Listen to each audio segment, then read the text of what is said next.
Welcome to our channel. If you want to verify your Realtor.com agent account to list properties and connect with potential clients, follow these detailed steps for successful verification. Step 1. Visit the Realtor.com website and navigate to the section for real estate professionals or agents. Step 2. Click on Create Account or sign up as an agent to begin the registration process. Step 3. Enter your professional email address, create a password, and provide your full name and brokerage information. Step 4. After registration, Realtor.com will send a verification email to your professional email address. Check your inbox. Step 5. Open the verification email and click on the confirmation link to verify your email address.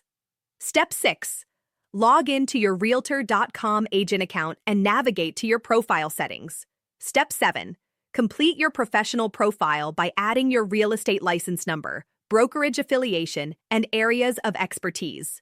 Step 8. Upload verification documents such as your real estate license or broker certification to confirm your professional status.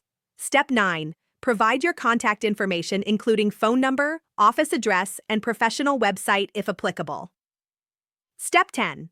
For enhanced verification, connect your multiple listing service credentials or upload proof of MLS membership. Step 11. Wait for Realtor.com to review your agent verification request. Once approved, you can list properties and access agent-specific features. Don't forget to like this video and subscribe to our channel.